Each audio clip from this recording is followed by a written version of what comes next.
Hello everyone. Oh my god. Oh, let's get this before this blows away. Alright, so it's Veterans Day. Look at this gorgeous day. Couldn't ask for a better day. Excuse me. So yeah, how's everyone doing? Fantastic, I hope. And so, you know, since it's Veterans Day, let's talk about Veterans Day. I mean, obviously, there's one's called Armistice Day. The Brits call it Remembrance Day. They wear red poppies to remember all the fallen soldiers, which I think is fucking really nice. I think, you know, I wouldn't mind seeing us adopting something like that, wherein, I mean, they wear fake poppies, it's not real poppies. Look at my handy dandy cup holder. But I mean, to be honest, it's kind of nice. And so I like remembering people and remembering my experiences. I'm sporting my my Wardak shirt from whenever I was deployed in Kabul a couple years ago. But let's talk briefly about, you know, what it means to be a veteran or what it means to be military, because some people don't understand, or they just have a broad general idea of what the military, or, you know, what it means to be a veteran. And I mean, the first thing is obviously deployments. I mean, 6 months to a year, if not longer, from away from family, friends, the way of life in the United States.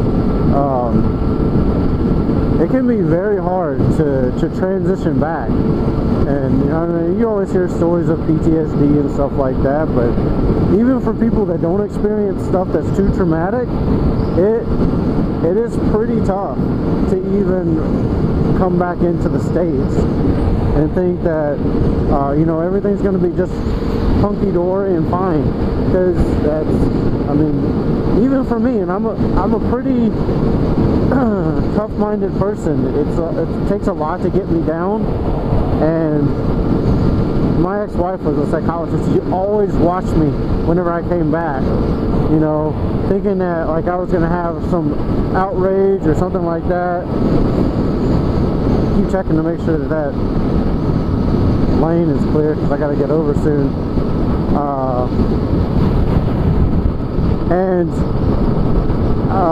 You know, it is tough to come back from a deployed location where everything's given to you, or, you know, you have your set meals, you have to wear body armor, you have to carry a gun, you have so much responsibility just to maintain all that stuff.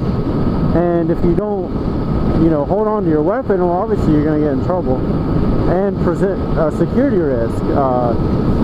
But my last one, I traveled outside the wire a lot, and even now, if anything's on the side of the road, I don't like it. I'll try to get as far away from it as I can. But it's just that instinct, or that common just beating into your head of, you know, everything is a threat, even the things that you don't think is a threat. Fucking over there, dead animals are a threat, because it could be a IED underneath it, you know. Even they turn rocks into shit into fucking booby trap them, because they know people will kick them, and then boom, there goes your leg. So you know, that's just one part of it. It's just missing family, the threat of your life being taken by an enemy force. That's pretty tough to handle sometimes. So the other thing is, you know, living in other countries. That takes a lot. Like, my year spent in Portugal was a lot to deal with, because of the whole fact that I was not around anything. I was on a remote, honestly. I was not around anything Americanized. The island had like one theater, maybe two, I think. the base theater was okay and it was free, but it wasn't what you're used to. And the movies were obviously were older movies, and you know, it wasn't blockbusters. So you know, being, you know, and having to move from friends and family is another big thing. Like, you don't really understand that. You know, you've been around people for, you know, 10, 15 years of your life, 20 years of your life, and then you up and have to move and start almost all over again. It sucks. I know people do move around here and there, and they have it hard too, and I'm not saying that there's any different, but it's just more frequent with the military. You can be somewhere for 4 years, barely get to know people, and then you leave. You can be somewhere, like I was at Keister, but I was around family and friends that you're used to, and then you move away, and then you show up somewhere new, actually 2 places new, and then at your new place, you don't know anybody. And luckily, there's, you know, groups out there, especially if you're a part of like the Chive, you know. If you're not, look it up. It's called the Chive. It's just they call it a charity. I'm in a drinking group with a charity problem. But back to the topic of, you know, being a veteran, and then obviously, you know, there's some good points, like you're a part of a brotherhood, brother sisterhood that is there for you no matter what. I mean, my troop, this is his first time ever living on his own, and his finances have fallen behind. I've worked my ass off to give him, you know, help him out and to give him that advice on what to do. I mean, there's not many people that at your job that if you're, you know, running behind on your bills, or, you know, just things aren't working out for you financially, are going to take time out of their day to make sure you're doing everything you can. One, because, you know, we want to make sure that everyone that is associated with the military is performing at their peak, at their best, whatever you want to call it. And then you always got the people that, you know, we also get to travel a lot, and I'm getting to travel some coming up soon. I'll talk more about that after my trip, because, you know, the whole supposed to tell everybody what you're doing and shit like that.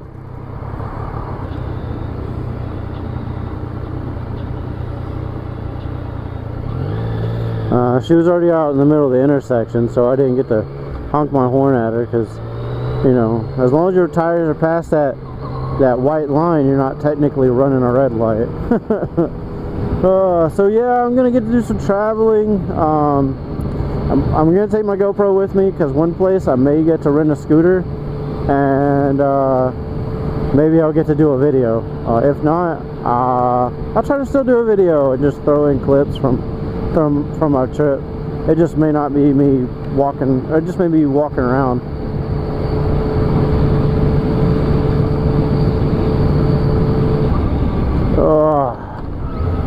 So yeah, that's another perk of being military. You know, being a veteran, you don't really get to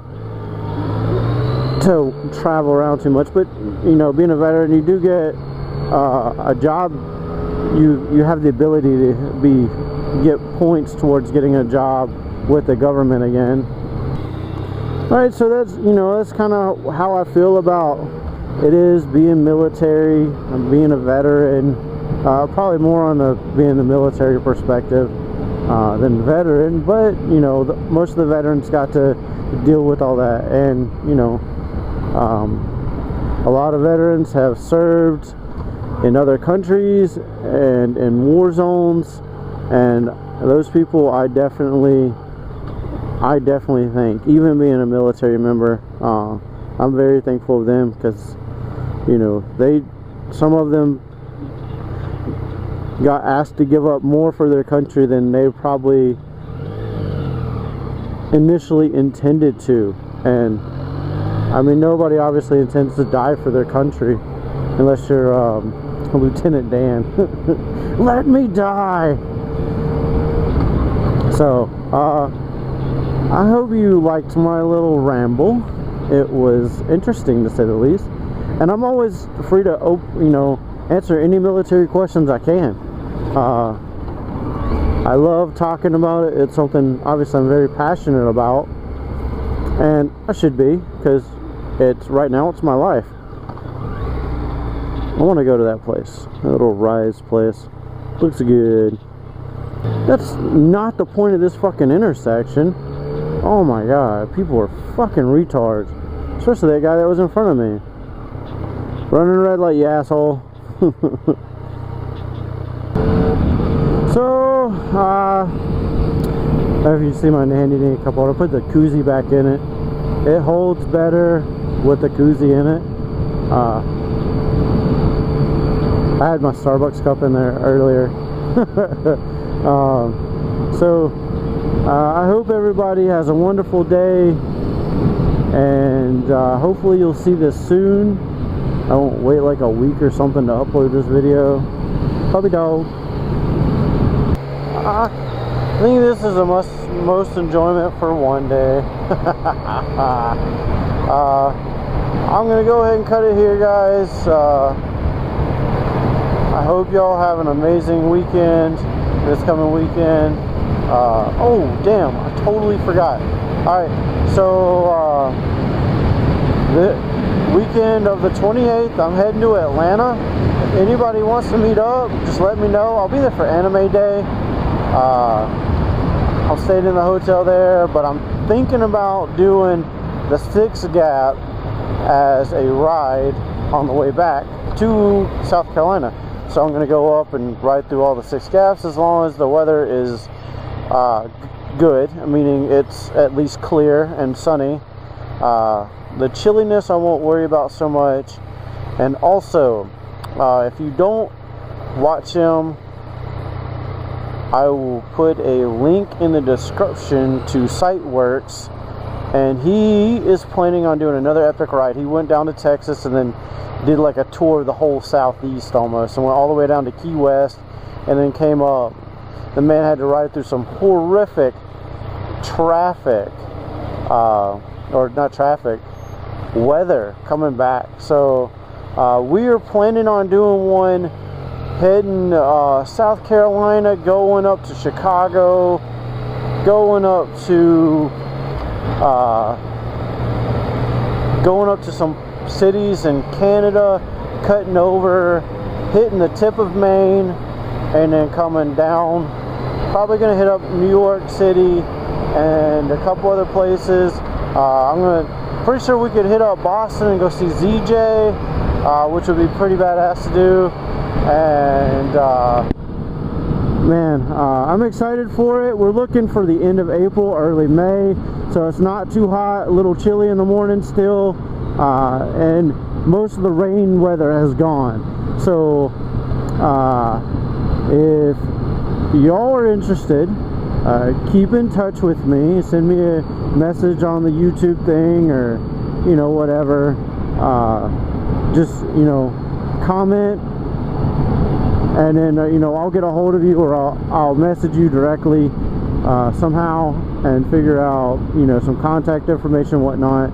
So when we start planning this, I can let you know, hey, this is what we're doing. And you don't have to do the whole thing. You can just do part of it. You can just do down up to Chicago and then come back, or you know, if you already live up that area, ride with us for a couple hours, and then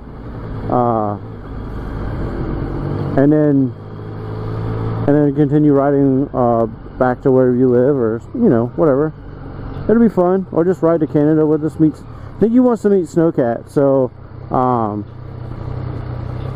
it'll be interesting. So with that, I'm gonna leave y'all, and I hope y'all have a wonderful weekend. Sorry for rambling on a little bit, probably a little long, but you know, it is how it is, and things like moto vlogs can last for hours. I think that would be a little atrocious for an hour-long moto vlog. I don't think anybody would watch it. Alright, well,